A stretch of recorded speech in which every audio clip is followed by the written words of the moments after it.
Hey everyone. Alright, welcome back. Alright, so your homework was to read pages 136 to 140 and answer page 137, 1 through 4, on page 140, 1 through 5. So let's go through those. Number 1, why did more settlers move west after the War of 1812? Alright, so after the War of 1812, there were several reasons for it. Your book lists them out for you. So Europeans had migrated to America looking for new homes and opportunities. The Native American threat had been eliminated. People hoped to escape economic depression in the East, and cotton production was expanding, and they desired to own their own land. And so because of that, there was many reasons as to why people were going west. So you're just supposed to say, why did some of the settlers move? Well, why were the settlers moving west after 1812? So there's a couple different things you could have put. Number 2, what road constructed by the national government connected Cumberland, Maryland to Wheeling, Virginia? Alright, there should have been names for this one. You could have either put the Cumberland Road or the National Road. Either one is fine. You can note for both of them. Alright, number 3, what was John C. Calhoun's plan for a long-range program of internal improvements at public expense? That is the bonus bill. And then number 4, what was Henry Clay's plan to unite the Western demand for internal improvements and the demands in the East for a protective tariff? That was the American system. Alright, now on page 140, now 1 through 5, who was Monroe's Secretary of State? That was John Quincy Adams. John Quincy Adams. Number 2, what was the Rush-Bagot Agreement? It looks like Bagot. I've always heard it Bagot, but it looks like Bagot. Just make a note for that. This was the disarmament of the Great Lakes and Lake Champlain. The entire U.S.-Canadian border was demilitarized and still is today pretty much. Number 3, what treaty in which Spain ceded Florida to the United States in 1819? That is the Adams-Onis Treaty. And then number 4, name 3 heroes in the Latin American Wars for Independence. Remember, this is Latin America, so this is more of Central America, not necessarily with our section of the American continent. So this is Simon Bolivar, Miguel Hidalgo, Jose de San Martin. So again, we'll talk more about these people as we get into it. And then number 5, explain the Monroe Doctrine and its significance. It pledged that America would not interfere with European affairs that did not concern her, and that the American continents were closed to colonization. At the time, it was one of those, America's saying this, but as we become a rising superpower, it becomes much more important.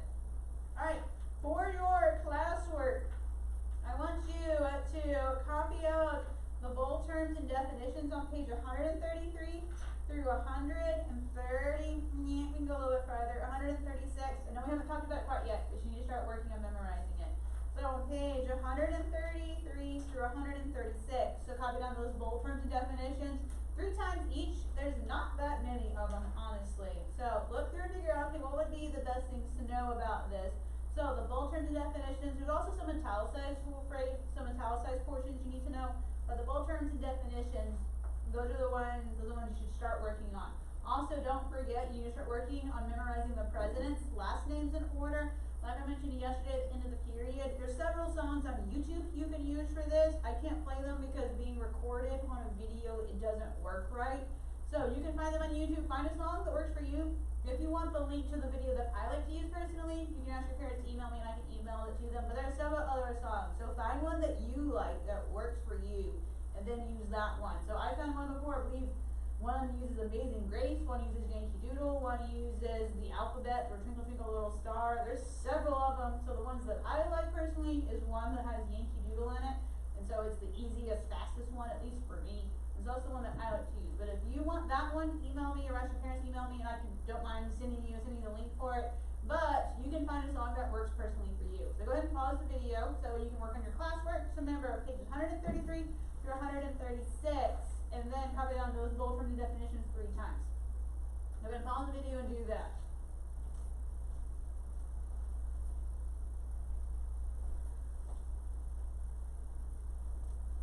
Forgot my note. Assuming that you're back with me now, let's go ahead and let's go over them. Alright, so what do we call, what's the dates for the nationalist era? Remember, this is something that you need to know. I wrote on the board yesterday, and hopefully this is what you picked to write about the nationalist era. What's those dates? 1814 to 1828. So make a note for that. 1814 to 1828. That's what you need to know with the nationalist era. Why was it called the nationalist era? Because it had that era of nationalism with the idea of, okay, yes, there's not necessarily 2 different parties. Now, we're going to talk about the parties. But it wasn't necessarily having having like the Federalists versus the Democratic Republicans. It was more of the Federalists have faded away now. Now again, we're going to start talking about the North versus the South versus the West portion of the country. But even though we have that sectionalism, each section said, okay, overall, we want to help out for the good of the country, of the nation at whole. And that's why we remember this as the nationalist era. Alright, what is the year for the charter of the Second Bank of the United States? Hopefully you wrote this down for that term, Second Bank of the United States. 1816. Make a note, that's the year for the Second Bank of the United States whenever it's got its charter. Why do the Republicans, and in particular, you talked about Henry Clay, several things you could write about Henry Clay, but in particular, why did he say that, okay, we're going to support the National Bank, even though we personally don't really like it? Because again, with that spirit of nationalism, he was saying, okay, even though we personally don't really like the National Bank, we feel like that it's unconstitutional, but we understand that for the good of the nation, yes, we need to have this. Alright, what was the name for the first protective tariff? It's the tariff of what? That's how we keep track of our tariffs. So the tariff of what? What's the year? 1816.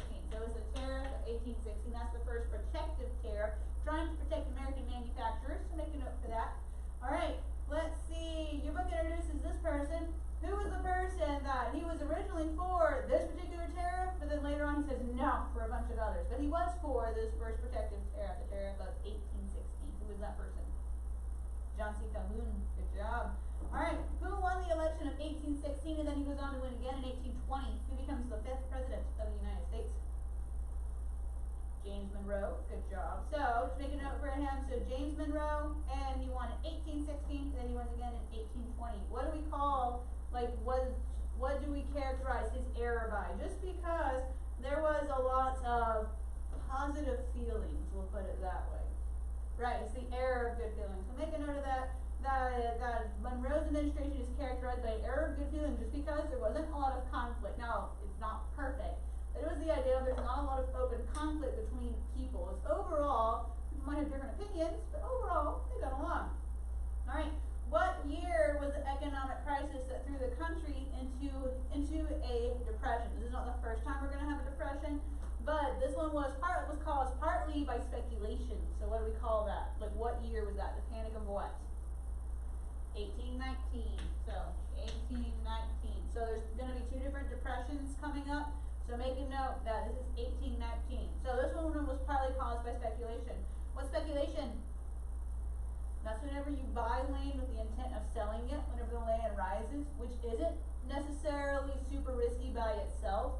But since that they were borrowing money from these banks that were just loaning out money, and they were using it to buy land on the hope that the price would rise, now it's extra risky. And that's how since too many people were doing it, it was causing problems with our banks on the national level, and then a lot of people were having trouble paying back their debts. Alright, so there were 3 different court cases we talked about yesterday. What was the court case that defined what interstate commerce was? Alright, that's Gibbons versus Ogden. So make a note for that one, Gibbons versus Ogden. What court case upheld the doctrine of implied powers, in particular with banks, saying that, okay, it's implied powers, the Constitution implies it to regulate currencies necessary and proper, so because of that, we can have a bank. And so, no, Maryland, you cannot tax a branch of the federal government. What court case was that? That was McCulloch versus Maryland. So, McCulloch versus Maryland. Make a note for that for it. Who was the Chief Justice during this time period? He also did it with Mulberry versus, I almost said Mulberry. Mulberry versus Madison. He also said judicial review. So it's the same Chief Justice as we've been talking about. Not John Jay, because remember John Jay is the first Chief Justice. So who's the next major one we talked about? John Marshall. Alright, and what was the court case and that ruled that the state could not take over a private institution and make it into a public institution? That is Dartmouth College versus Woodward. So make a note for those 3 court cases. Alright, we haven't talked about it quite yet, but let's talk about the bold terms. We picked 136. So what were the 4 states that were added to the Union after the Treaty of Ghent? So that's Indiana, Mississippi, Illinois, and Alabama. Alright, Cumberland Load we're going to talk about in just a second, so I'm not going to go over the bold term for that one. And then the bonus bill, and then the American system. Henry Clay has appeared again, so we'll talk about them in just a second. Alright, so you can go ahead and put away your classwork though. So turn over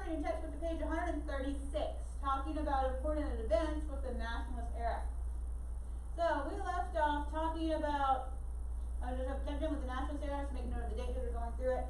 So we already talked about James Monroe, John Marshall. So now we're talking about other important events. People are moving west across the country. And keep in mind, it's not the West is how we think of it yet. We think of the West as like the gold rush, but it's not quite there yet. The West is more of like west of the Appalachian Mountains or west of the Smokies, so it's a little bit different. So your book points out that a lot of settlers were moving west though in this time period. So westward expansion in the 19th century helped add to the spirit of nationalist era. So you're having people move over the Appalachian and move over the the Smoky Mountains. Your book points out that there was a variety of factors. It gives you 5 main ones, saying here's why people are starting to move west in this time period. You also had many Europeans who migrated to America and were looking for new homes and opportunities. And again, since a lot of the land on the eastern coast was dibbed or claimed, there's more land in America. Just move west.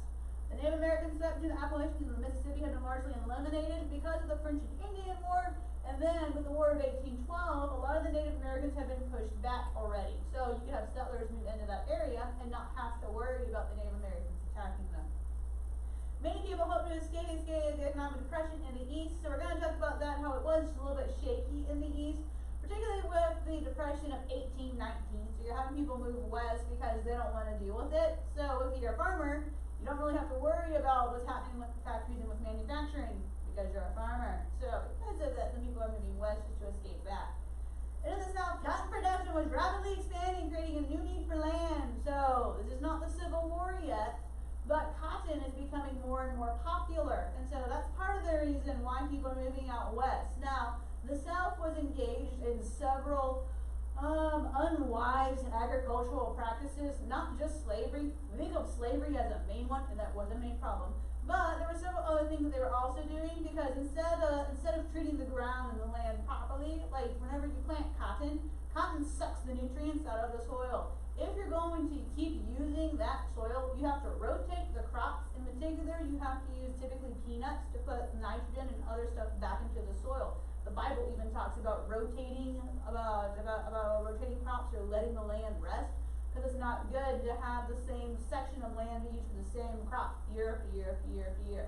Well, rather than treating the land properly, their solution was to basically keep planting cotton until the land could no longer support it, and then move west and do it to more land, and more land, and more land. And so there was several unwise practices that were happening in the South, not just with slavery, but slavery was the main one.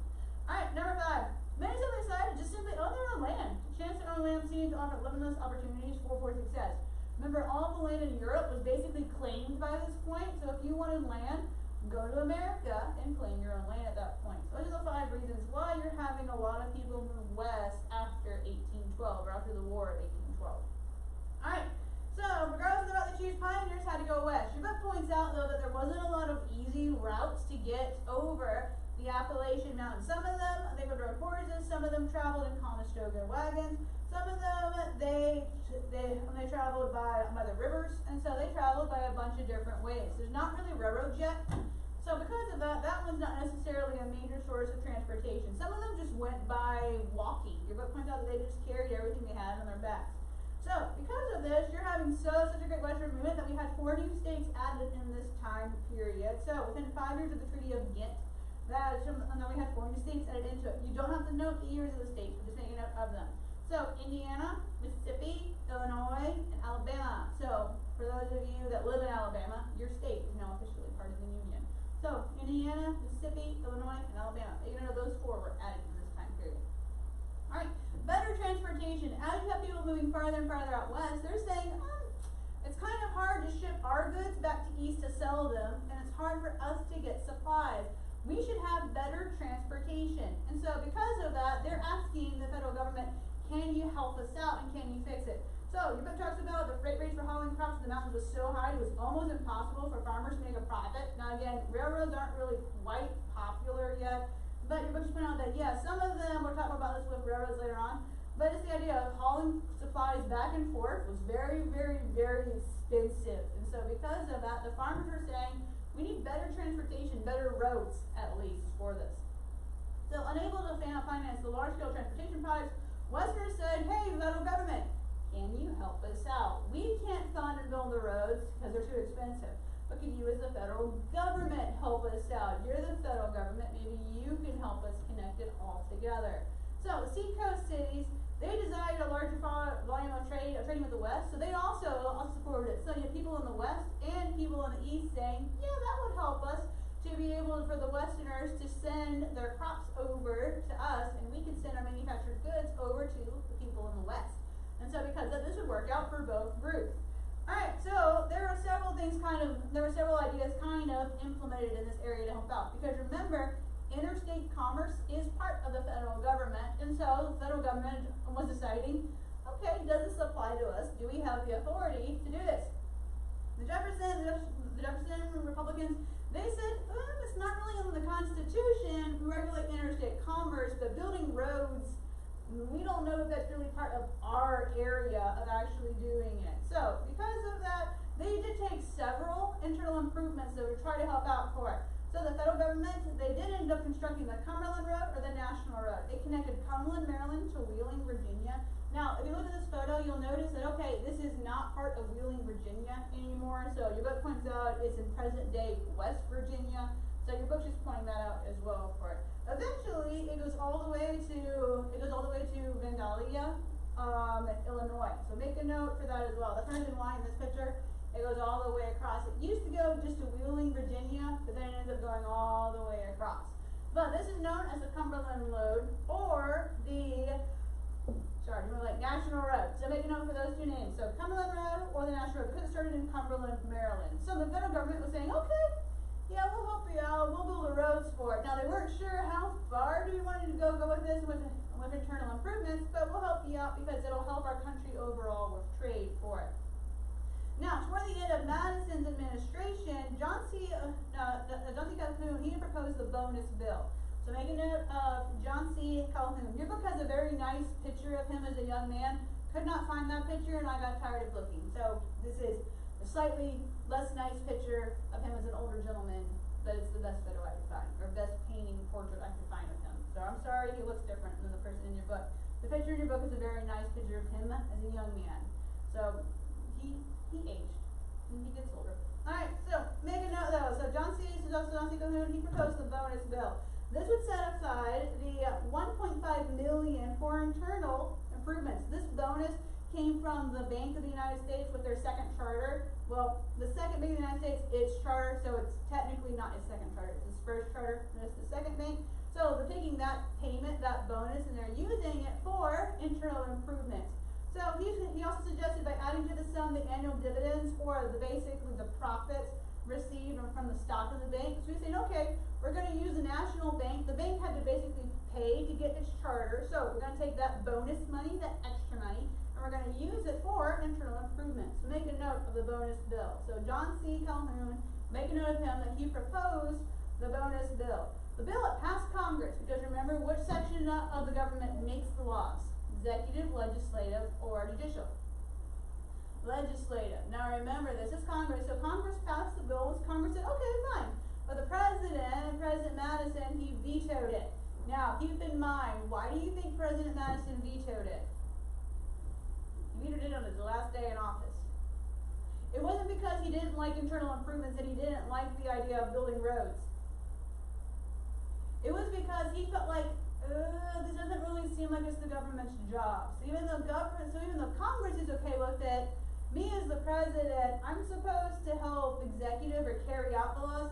This doesn't really seem like it's constitutional, and I have to sign the bills into law. So they're asking me to sign this bill into law, and I'm saying, no, I don't really like it. So no, I'm going to veto it on my last day in office. He waited until his last day in office to do it, though. So speaking of that, the bill passed Congress, but the president vetoed it on his last day in office because, again, he felt like personally it's not the government's job, the federal government. Now he was saying states, you can handle it if you want to, but the federal government, I don't think it's a good idea for us to do it. So that's how come he vetoed. So it's not like President Madison didn't like it, but it was the idea he felt like that it's not the federal government's job to do it. So just make a note of that Madison vetoed it. So toward the end of his administration. Alright, so make a note for that with the bonus bill and John C. Calhoun. Henry Clay, he proposed a similar idea, but slightly different. And again, your book has a very nice picture of Henry Clay as a young man. Couldn't find it, so it's a nice picture of him as an older gentleman. So we're gonna have to go on from there. So Henry Clay, make a note of him that he produced the idea of slightly different. Now he was using the National Bank, but he said, okay, we're gonna tweak it a little bit differently for it. Where he said, okay, we're going to levy high protective tariffs for it, and that the proceeds and for the tariff, it'll be used to help out for internal development in the West. So remember protective tariffs, and then that protects manufacturing in the East. And so we're going to take that extra money, and we're going to use it to help build internal improvements in the West. So it would benefit the East and the West at the same time, where the North and the Eastern sections have their protective tariff, and the West gets their internal improvement. You can say, okay, this should connect both sections of the country and help unite the whole country overall. He called it the American system, with the idea of it unites all of America, North, South, East, and West, but mainly the North and the West would be more united. So he proposed a high protective tariff, and the proceeds from the tariff would be used for internal improvements in the West. He proposed that such a system would bind America together as an economic unit. Your book has a foot at the top of page 137, where he said, I hope that it will yet be said America is America's best customer, with the idea we need to make our own products and use our own products. So it's the idea of America's best customer is herself. We use our own products. So he was hoping this would unite the country altogether. This does not get implemented in this time period, but over time, sections of his American system do get implemented. So, just make a note of the American system. That's what he proposed. So, Henry Clay proposed the American system with a high protective tariff and use the money from that tariff to help fund internal improvements in the West. Now, typically today, a lot of the states they maintain their own roads. That becomes a state by state thing. So, even today, the federal government isn't really involved in a lot of cases of building and constructing roads. The Cumberland Road is kind of the exception to this. Even your interstates, you'll notice if you've ever crossed lines from one state to another, and particularly if you're coming over from Alabama to Georgia, you'll notice in some cases that it looks like the highway to the interstates, the land or the tar or the cement in the road, it looks like it changes colors. You can kind of see a line in the road. That's because the state is responsible up until that point, and then the other state takes over. So in some cases you can tell a clear-cut line where one state stops and one state starts. On bridges it's a little bit harder to tell, but that's one reason why if you do a lot of interstate traveling, like I travel a lot from state to state, and you can tell very obviously in some cases where the state lines are because of the interstate and how the interstate looks for it. Now the roads mend together because they on purpose make sure that the roads line up, but in some cases you can tell where one section stops and one section starts. So just, again, that's more of a state to state thing today, not necessarily a federal government job. And that's the reason why sometimes people crack jokes about how long it takes certain states to fix their roads, because some states take a very long time compared to other states. Alright, so let's go ahead and let's get back into it though with page 137, talking about other policies with this air of good feelings. Alright, Monroe's Secretary of State was John Quincy Adams, so make a note of him. I pointed this out previously, but in a lot of cases, if you're a Secretary of State, there's a good chance of you becoming president. You're going to see this trend over and over again in history. So, John Quincy Adams, make a note of him that he was Monroe's Secretary of State. And so, eventually, John Quincy Adams will become president. Just for right now, he's Secretary of State. So, John Quincy Adams, he did a lot of things to help out with America's policies to foreign nations, to help us to be more respected in comparison to the other European nations. Now, the War of 1812 had already happened, so Britain was starting to respect us, but he was basically giving advice to President Monroe saying, how can we make sure that we keep this respect, not just to Great Britain, but to the other European nations as well. Alright, one of the greatest improvements was the Rush-Bagot Agreement. Wrong direction. I never can remember which direction to go for this thing. So, with the Rush-Bagot Agreement. So, it looks like Rush-Bagot. Okay, I tried to relook up the pronunciation again. As far as I'm aware, it's just pronounced Bagot, just because Americans are just sloppy in their pronunciation, and since the last name is a little bit pronounced differently. But if it helps you to remember for spelling that it looks like Bagot, okay, that's fine, and that's okay. So the Rush-Bagot Agreement, just make a note that this is the greatest progress in improving foreign relations between us and Great Britain in particular. So this is whenever the two great powers, or the two great countries, decided, okay, we're going to establish our borders. We're going to disarm or have the disarmament of the Great Lakes region and Lake Champlain, except for a couple of small gunboats in each nation. Each nation will keep on duty to patrol the area. Eventually, the entire U.S.-Canadian border is demilitarized, and it's pretty much like that to this day. Now, you can't just wander from one country into another, but it's not like it's not like it's a military outpost. It's fairly easy to go from the United States into Canada and then back across again. So just because the two countries, today at least, we still get along. But that's the idea of the U.S.-Canadian border. It would be demilitarized. It's not like that there's fences and armies keeping us on our side and we keep Canada on their side. In 1818, Britain and America also signed another treaty. We're agreed to accept the 49th parallel as the U.S.-Canadian border from the Lake of the Woods, which is a lake, and to the Rocky Mountains. And the same treaty, we were granted fishing rights to designate along Labrador and Newfoundland. This also provided for the Anglo-American occupation of Oregon country for 10 years. So we're going to talk about Oregon in a little bit, but a lot of countries start claiming Oregon as their territory.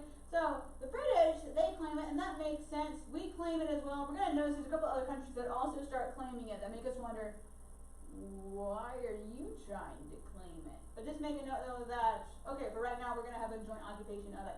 So that's the reason why the top of the United States is flat. If you've ever wondered why is it a straight line, pretty much not it. In this picture they curved it to make it look more like an actual, since the earth is a curve, to make it look like an actual parallel or a line.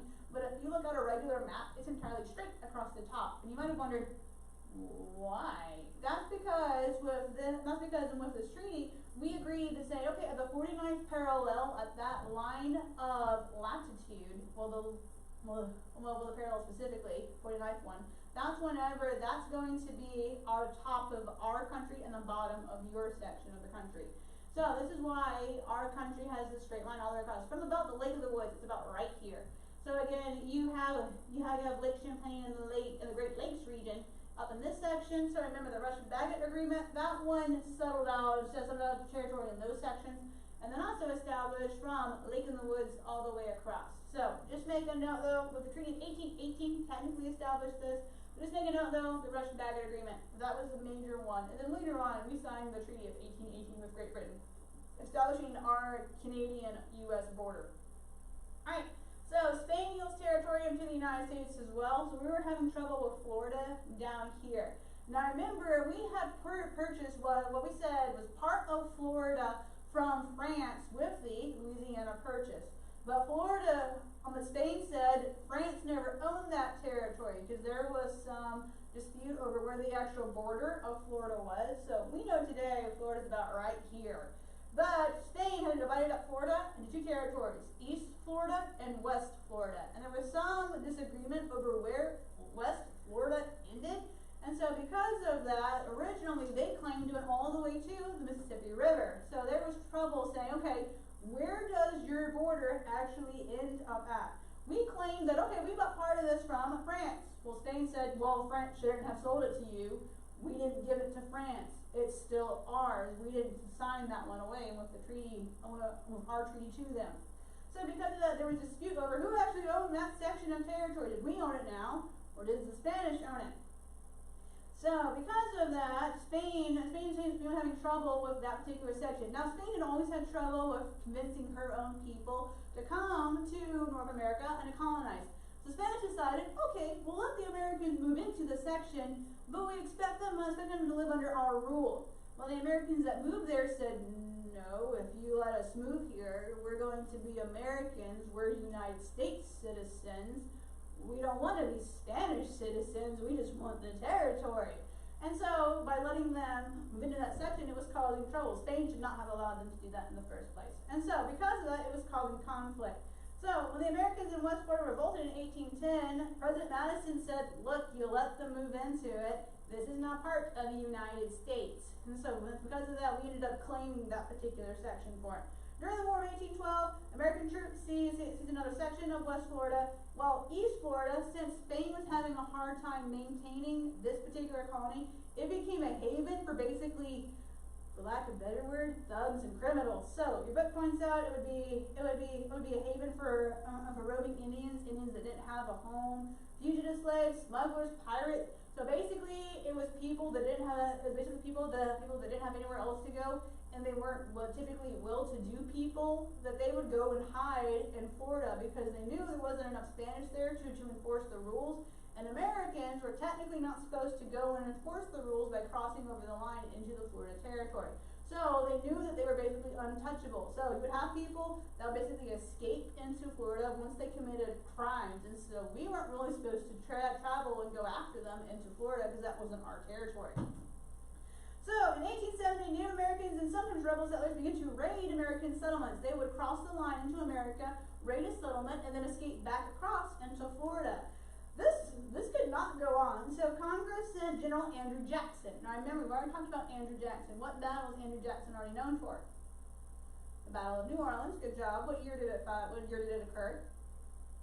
1815. Perfect. So Andrew Jackson, he was sent to go stop the renegades and to protect the American settlers living near Florida. They're being attacked, so go fix it. Go stop it for them. So Andrew Jackson, he decided that no, we're not going to stop at the Spanish border. We're going to go over into Florida and get these people. I'm tired of having them sneaking back and forth across. So he pursued the Native Americans into the Spanish section of Florida. He hanged 2 chiefs, and then after a quick military trial, he executed 2 British subjects, also for inciting the Native Americans against the Americans. He also seized the Spanish forts at St. Mark's in Pensacola. Andrew Jackson, you're going to notice, is a person that has a very dynamic leadership. He has much more of the it's my way or the highway mentality of this is what needs to happen. I'm going to get it done. I don't care what you think. That's just Andrew Jackson's kind of mentality and his personality. So he knew, okay, I was sent to go stop the renegades. They're escaping into Florida. Too bad, I'm going to go get them. So he got him, hanged 2 chiefs for it, and then executed 2 British subjects.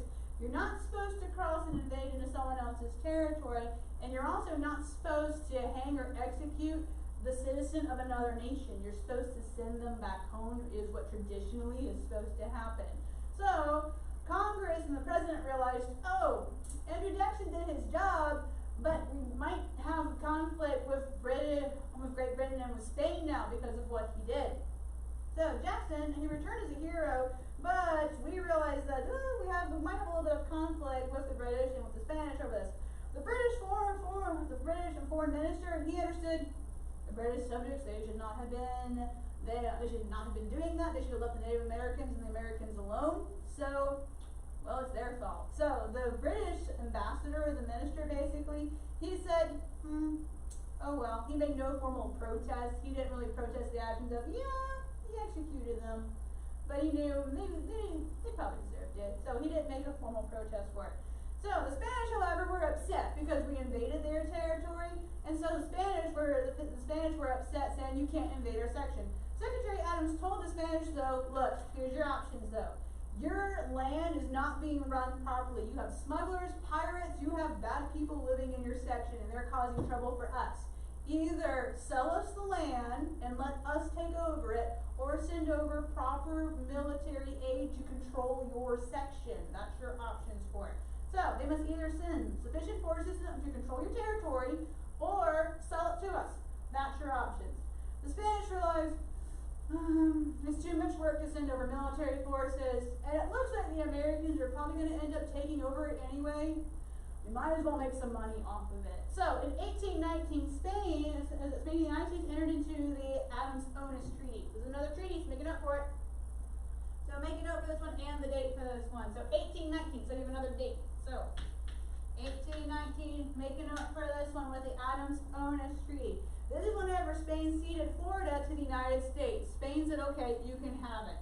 Now America said, okay, we will pay back our citizens' claims against you. The money that you owe our citizens, we will basically pay off your debts up to $5 million. So you're going to notice America, even though America, a lot of cases, ends up getting land, we have a habit of paying the people for their land anyway, whether or not we already deserved it. So Spain wasn't managing their land properly, so we wanted the land, and we ended up paying them for it basically anyway, or paying off at least their claims for it. So up to $5 million.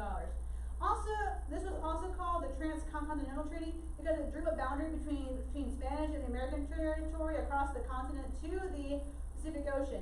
Spain was also claiming the Oregon Territory. They claimed this was part of theirs, and we said, no. So Spain was claiming a lot of this section, and they claimed this as well as part of theirs. But they said with the Adams-Onis Treaty, well, the Transcontinental Treaty specifically, that okay, we're not claiming Oregon anymore. Y'all can have it. Now, we did lose Texas. Originally, we claimed with the Louisiana Purchase that we bought this section from Napoleon, but the United States at this time period was just happy saying, okay, we get a western boundary for the Spanish now. We know very clear where does their territory end and where does ours start, because that was so much conflict with you. So as long as we know now where does territory end, where does ours start, I don't care if we lose Texas at this point. So as long as we have this clear-cut boundary, we'll call it a win, and we're going to call it a day. So just make a note though, with the Adams-Onis Treaty, it's also called the Transcontinental Treaty. So make a note for that for it. So make a note, Transcontinental Treaty, also known as the Adams-Onis Treaty. So this is whenever they gave or ceded Florida to us. We ended up paying $5 million though in debts for it. And they also gave up the claim of the Oregon Territory. But we lost Texas, but we were fine with that at this point. Alright, we're going to go ahead and we'll stop there. I think I'm just about out of time. So your homework for tonight is to read pages, let me go to the proper section. Whew. That's very fast towards the end. Alright, read pages 140 through 142, so not a whole lot tonight. So 140 through 142. Answer on page 142, questions 1 through 4. So on page 140 through 142, answer on page 142, questions 1 through 4. Now, be sure to use your time to start working on your presidents. So find a song or find a list or something to help you to memorize them.